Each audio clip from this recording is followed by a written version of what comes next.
am someone that cares about my family, my team, and if I'm working for someone who also cares about me, then that's a workplace that I want to be and that I want to grow with.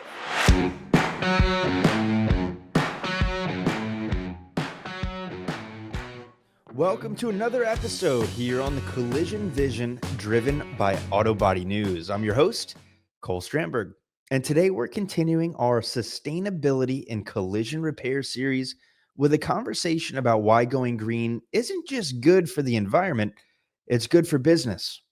Joining me today is Cinthia Gutierrez, Premium Segment Manager of the Americas for the Automotive Refinish Coatings Solutions at BASF. She's been a leader in sustainable innovation, helping collision repair businesses to reduce waste, improve efficiency, and meet the growing demand for eco-friendly practices.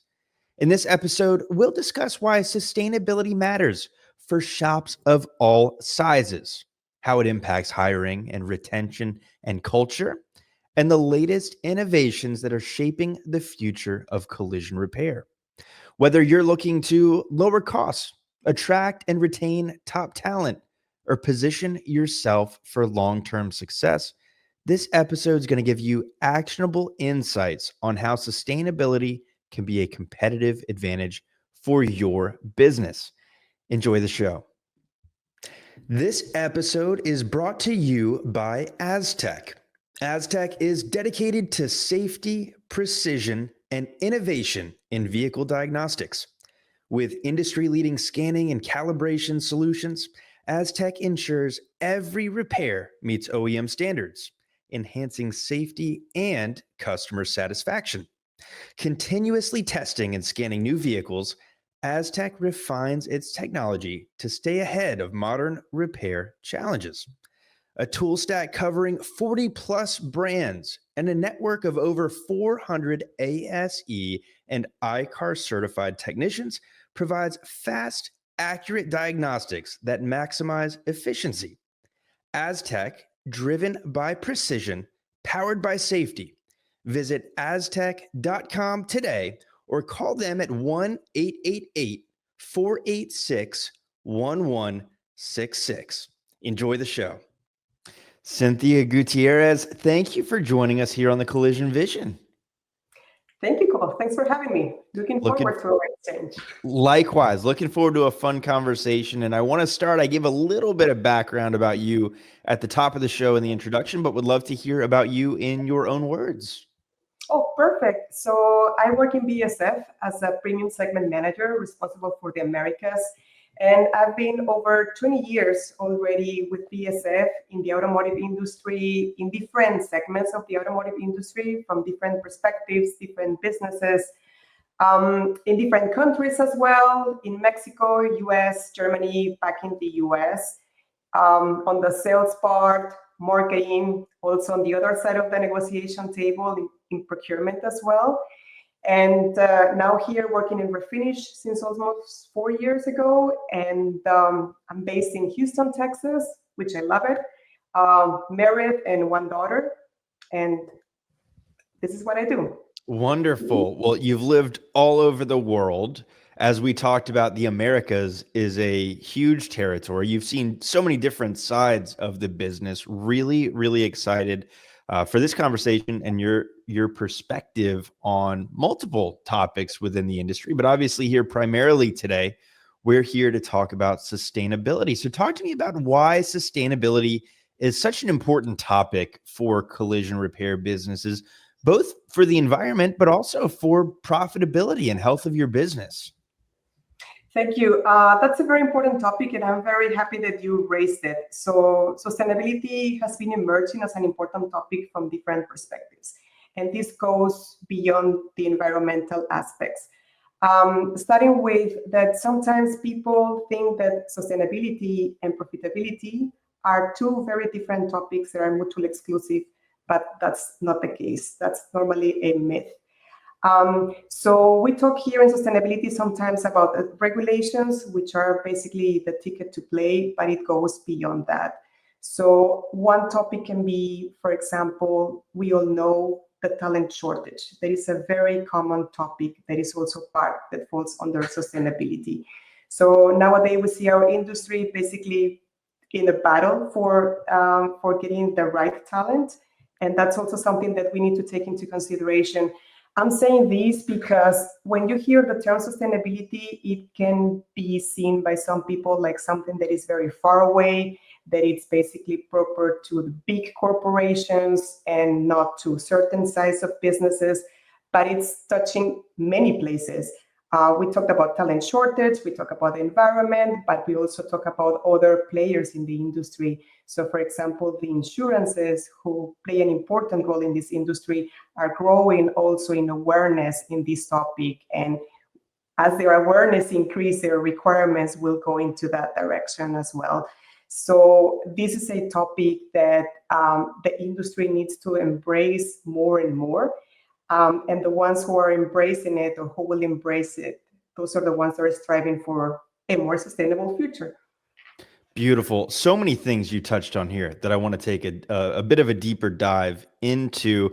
Firstly, with your global experience, I find it interesting. The US is so, we pride ourselves on being advanced in technology and ahead of the world in so many places, but it seems like Europe and other parts of the country might be a little bit ahead of us in terms of that focus on sustainability. And I think that's where we're trending. Is that fair to say in your global experience that there are different parts of the world where this has been a focus for some time already? Definitely. I can share my experience. For example, Europe, they are some steps ahead here. So for example, they are very interested beyond regulations, because please remember, regulations are the ticket to play. So they are very interested, for example, in energy saving, lower consumption, how to reduce the consumption, waste management, circular economy, impact also on the CO2 as well, VOC. These are topics that are more and more in the DNA of the people running these businesses or working in this industry. So this is something that they pay attention in their daily activities, on how they can further incorporate that into their operations. In the US, here we see it as well, with new regulations changing in some states, like for example, California, South Coast, also adopting new regulations. So I will say the level, each region or each country are at a different stage in their journey, but all in all, this is a topic that is increasing in awareness. Everybody has its own journey, but it's something that is coming. Beautiful. You also mentioned the talent shortage, and I want to zoom in there a little bit. Listeners of the Collision Vision know this topic comes up every episode, just about, regardless of if we're talking sustainability, if we're talking anything. The talent shortage is so top of mind. You mentioned in our pre-show call a Tech Force survey that shows younger generations prioritizing sustainability when they're kind of thinking about their career choices. What does that mean for shop owners from your perspective? Yes, that's a very interesting topic because, as you know, we are very active in this topic on sustainability and BASF. So we knew that the young generation, the to-be workforce, they are very interested in sustainability. But we wanted to confirm if that's the case in this industry. So that's why we teamed up with TechForce to run this survey about the importance of sustainability practices in the workplace. And we were very surprised to see that 2/3 of the respondents says that yes, that's very important to choose their workplace, the place where they want to set some roots and so on. And for 1/3, it was less important, but still important. And this was so interesting that we decided to take it into the next level. So now we wanted to learn why. What are the reasons behind it? Why do they say that? So it was like a sort of an open question so we can hear more from them. And part of the answers that we got from them was like, if the employer, let's say the shop, they show sustainability practices or efforts on this, it shows that they are forward thinkers, So they care about their people, they care about their community, their environment. And that's something that I would like to enjoy, something where I would like to spend my professional life. Or also because it's in their core values. So they said I'm someone that cares about my family, my team, and if I'm working for someone who also cares about me, then that's a workplace that I want to be and that I want to grow with. So as you can see, the sustainability practices, they play a more and more important role to become attractive to the to-be workforce. No question about it. And I love that our industry is starting to really talk about this here. I think it's just such a good thing across the board. Whatever definition of sustainability we're talking about, it has so many positive impacts. And I have to imagine from a young person evaluating careers, in addition to the normal definitions of sustainability, it also has to be synonymous with longevity. The career path I'm pursuing is going to be around for a while. It's not going to be disrupted. And I think the industry certainly has that going for it as well. When we talk about young people and the talent shortage, culture is often top of mind. How does sustainability impact the culture within a company and therefore employee retention, customer perception, all that stuff? What kind of impacts on culture do we see with companies pursuing sustainability? Yeah, so if you are of this in this industry, if you are in a place that they care about this, for example, sustainability practices in terms of the well-being of the employees, safety, and so on. So the morale will increase. There's going to be a positive environment. The employee will feel appreciated. So here, basically, my employer cares about me, about my well-being, of me, of the team, of the community, and it also helps.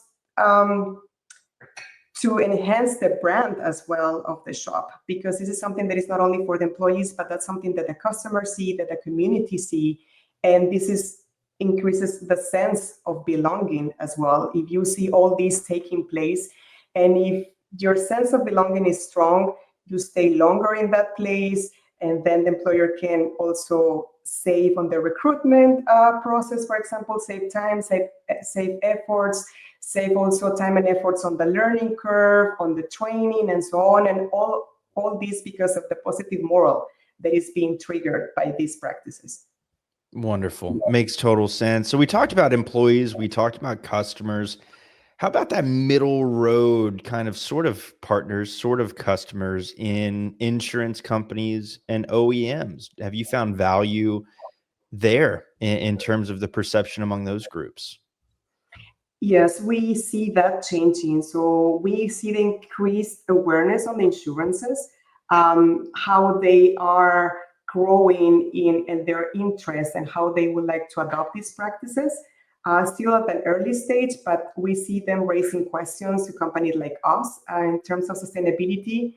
With the OEMs, it's even stronger. So we see already some changes. For example, BMW looking at waterborne coatings, for example, how they want to position themselves in terms of sustainability, their practices, not only in-house, but how they deal with the value chain, not only what they buy, but also what comes afterwards. That's the footprint, so to say, that we see that being like a pulling effect or a domino effect, where you can see that they are changing, increasing in awareness, and they are demanding also the people working to them on their value chain to follow accordingly. So that's why we see that one of the other reasons that we see this is changing.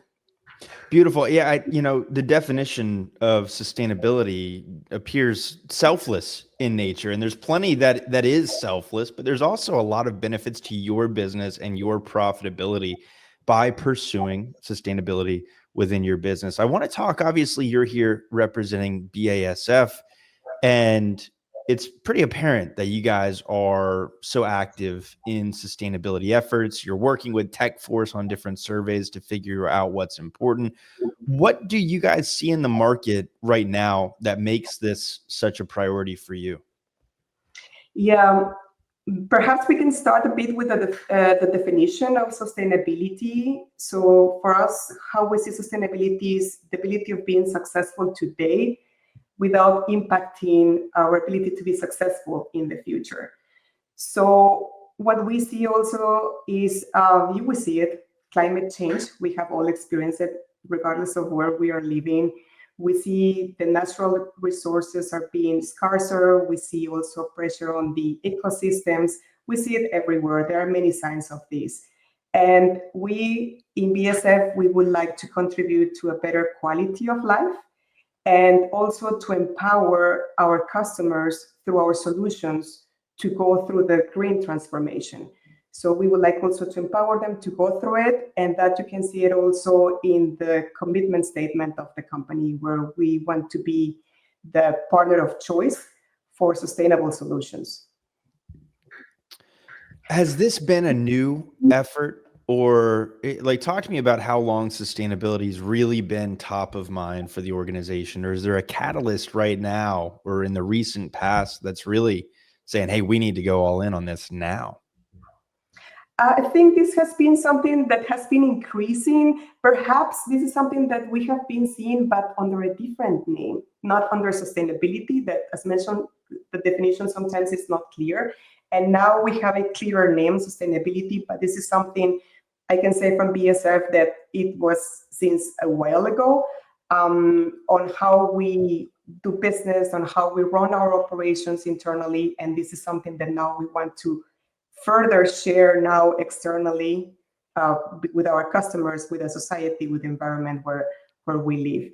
We see the evolution in sustainability as well. So this has been a topic that has been ignored, let's say, for many years, so to say. But right now we hear, especially in this industry, from the 90s, if we go back since the 90s, that it started with some regulations taking place.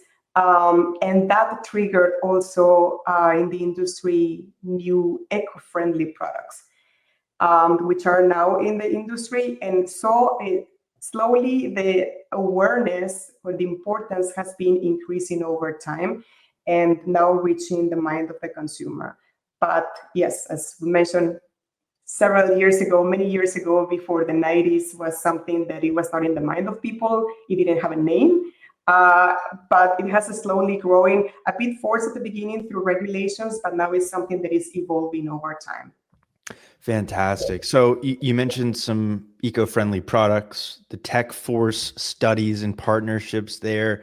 How is BASF staying ahead in sustainability rather than simply reacting to new things coming ahead? It seems like there's a really proactive approach there. Oh yes, because regulations, they are a ticket to play, and we want to go far away from that. We want to do much more. So we're doing many things. We have many things going on right now. So for example, we are reinventing the way we do chemistry. So instead of the traditional conventional products, we are launching biomass balanced products, for example, chem cycling. Let me tell a little bit about them. So on the biomass balance, we get out of the conventional chemistry and we are producing using renewable feedstock. This is contributing to less CO2. The products, if some of them, they have the same performance, some of them, they have a different type of efficiency, but we try to put both together. The we call them eco-effectiveness, the ecological or the sustainable component, but also the efficiency for the shops. So the best of two worlds together. Reinventing chemistry with biomass balance. There's another one that is about chem cycling, for example, where we reuse, we use as feedstock some other waste, like, for example, tires, that we are using to, for example, produce clear coats. This is new, technology into this industry. I'm very proud to say that we are the first ones, but that's what I mean about reinventing the way we do our products, the chemistry beyond the technology. We are also working on the awareness and the training. So we have also, for example, the Green Refinish Academy, where we show the shops working with BASF, what do we mean by sustainability? What do we mean by sustainability in this industry? What are these technologies that offer not only efficiencies, but a sustainability component as well. Like, for example, less CO2, less VOC, circular economy, and so on. Also, if we take a look at the pipeline, our pipeline of new solutions coming, paint and beyond, they all have a sustainability component. So we go back to that two factors, the sustainability component and the efficiency component as well. And this goes not only on the paint part, but all the other solutions that we offer as BASF, naming the digital solutions as well that help less waste, improve efficiencies, time, and so on. So everywhere, our total offer, not just paint, but everything to have these two components. Reinventing chemistry is a cool way to put it. I'm so grateful in all of my conversations on the Collision Vision to find out that there are so many brilliant people in our industry to reinvent chemistry. I couldn't even understand normal chemistry back in high school. So reinventing it and doing some really cool things is a great way to put it. Talk to me about some success stories and some practical steps of implementing sustainable practices. And I want to start with some examples of BASF products that help shops save energy, improve sustainability. Any stories you can share there or examples you can give us? Yeah, sure. So we have a rich offer in our portfolio for this, but let me show you some examples. So on the paint side, we have Glass 800 line, so the one that you see here. And this one is an ultra low VOC, for example, 250 grams per liter. This is the lowest VOC, the paint line with the lowest VOC in the market, far beyond any regulations. We come back to that, the ticket to play, we go far beyond that. It's not only the VOC, but it also offers the efficiencies for the shop. So for example, lower consumption, so up to 30% lower consumption against other waterborne paints, also faster as well, faster compared to other paint lines. And by being faster in these other components, that leads to less energy, to less use of energy. That's one of the examples. We have the biomass balance mixing clears, where you can save up to 50% on CO2 with the same efficiency, with the same application. Nothing changes for the painter, for example, but you are working on less CO2 emissions. We have other technologies like, for example, the one coat clear. It's a clear coat that you apply on only one application. And this one leads to less energy, because instead of applying one, wait, and apply the second one in only one, the job is done.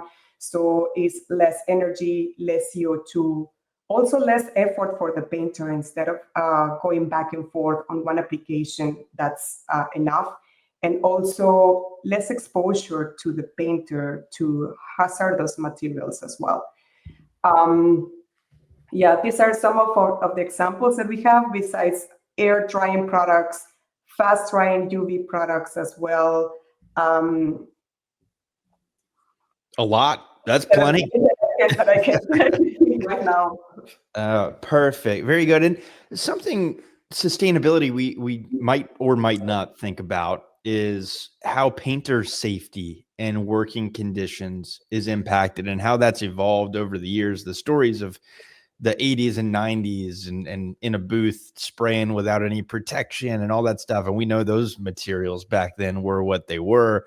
Talk to me about painter safety and working conditions as it relates to some of these sustainability practices and products. Yeah, that's an important one, because part of our research, it shows that if you ask the painter directly, they care about the safety, their safety and their well-being. That's one of the main or the most common topics or phases of sustainability that the painter cares as of today. So, for example, the proper use of materials and equipment, that's something, an important topic, how to proper use them in a safe way, so they are not overexposed to chemicals, the right way of getting rid or manage the waste as well, the proper use of equipment, and all these we could put it into one bucket that is basically the training and awareness. That's something very important, that they are aware with what they are dealing and why is it that they have to take those precautions or to work in that way. Their well-being as well, that's another component, that if the moral is high, they will be more motivated, they will be more efficient, they will increase their sense of belonging as well. And the other part that I could say here as well is not only that we talk about paint and some other products like this, but also the equipment. And the vast majority where we see some of the issues is on the big equipments, on the maintenance, for example, the booth and the paint booth and so on. The importance of the right maintenance, not only for efficiency, because we are all up for efficiencies, but also for less energy, for example. That's another topic. And also, so it does the job properly for protecting the painter while working in there. That's another one that tends to be sometimes forgotten or a bit avoided because of the cost that could be. But it's not only about efficiencies, but it leads also to other topics like the energy savings and the safety of the people who's working in it. Very important, no doubt. And to that, if you're a body shop owner right now listening to our conversation and saying, man, I don't know how sustainable or eco-friendly we are, but I'd like to start moving in that direction. Are there any small steps that shops can take today to be more eco-friendly and more sustainable? Oh yes, definitely. I mean, we offer a consultancy here, but there are many other topics that we can start mentioning. So one can be the digital tools, for example, to switch into the digital tools instead of having the physical tools there, to switch into the digital one. That can lead to less waste, to a better waste management, recycling programs, for example. And these are easy activities that they can implement in a quick way and doesn't represent a high cost. There are some other ones, like, for example, the use of paint with low VOC or waterborne paint as well, that contains less hazardous chemicals as well, less CO2, sorry. And all these, when they do these changes, one of the recommendations would be that let's think first about what is it, select an area where they would like to work on, because sustainability can be a broad topic, but let's select an area where they would like to focus, and then from there we to start working on selected activities, not to go all over the place. And the other part when we are working on this is to see the total cost, because perhaps at the beginning it can be seen as an effort or as an additional cost, but please see the total cost of ownership. So how will this lead me to other efficiencies once I implement it or once I start working on it that I didn't consider in the future? That's something very important to take into consideration since the very beginning. Absolutely. Well, and you mentioned something important there, the total cost. What can you tell us about how impactful that could be? Reducing waste, low VOC products, improved efficiencies. How does that translate from your perspective into real business benefits? Yeah, so all these measures that we talked about at the end, what they will impact is the profitability, basically the bottom line of the shop. And we have to see this in a holistic approach.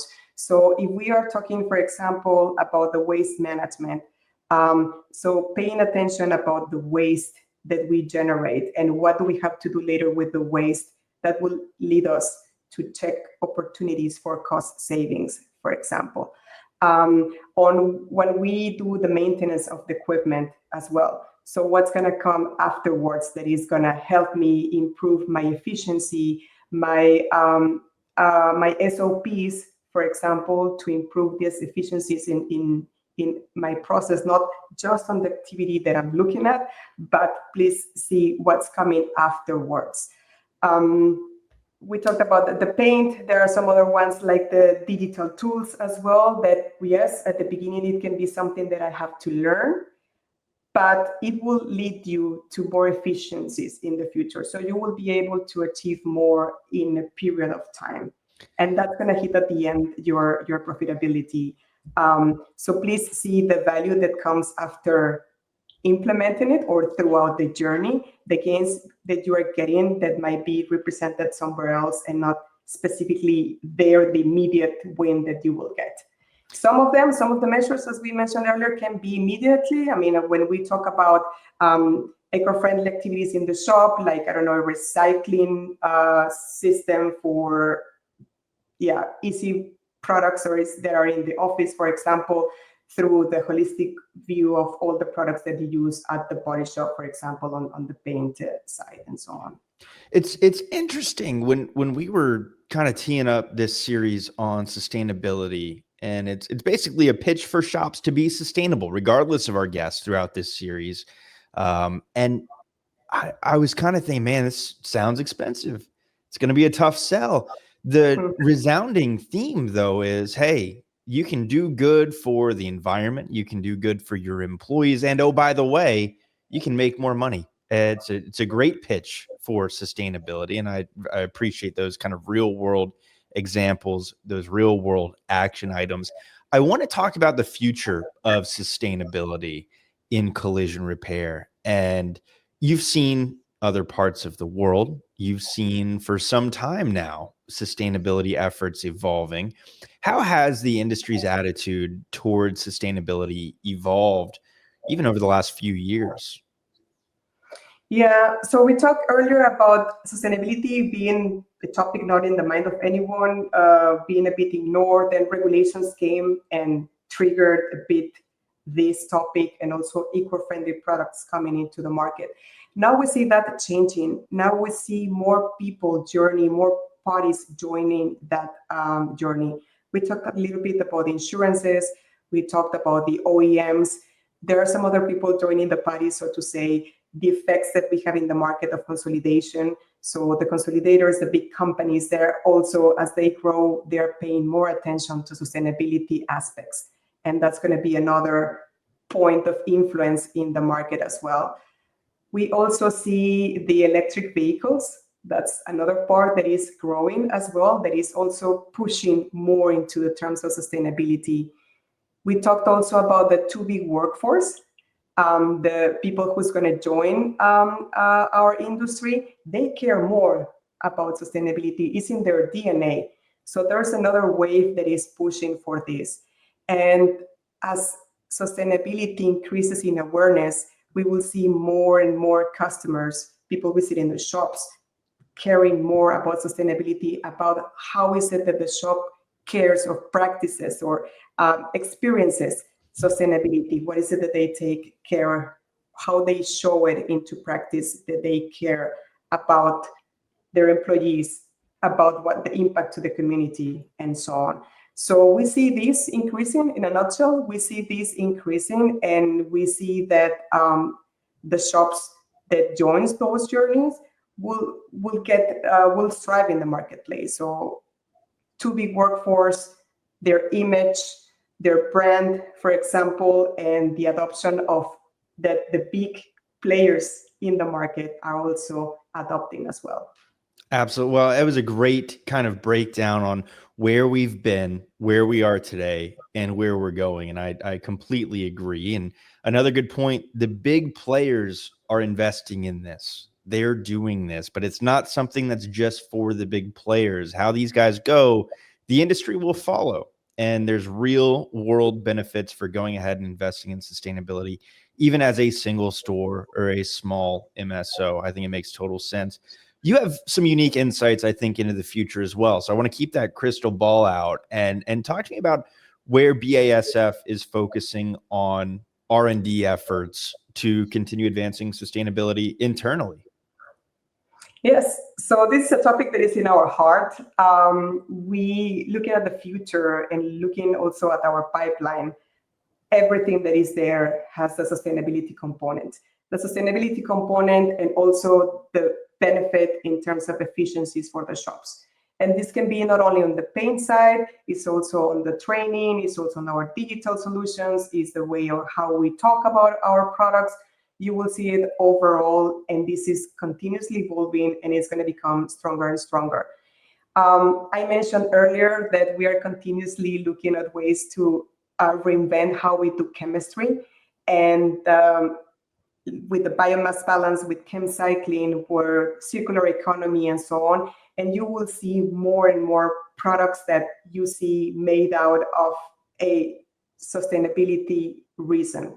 That's something that you will see more and more.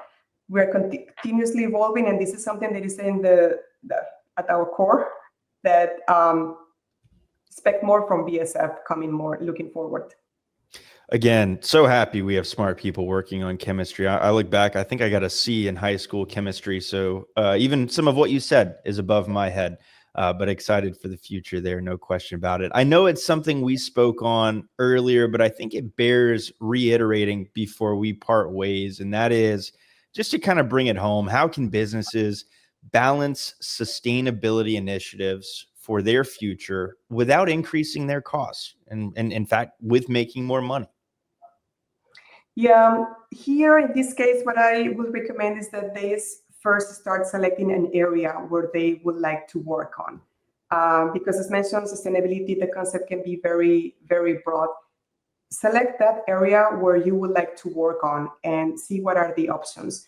Some of the changes that you can do, they don't require an initial investment. Some they do, but please analyze the total cost of ownership, what comes afterwards.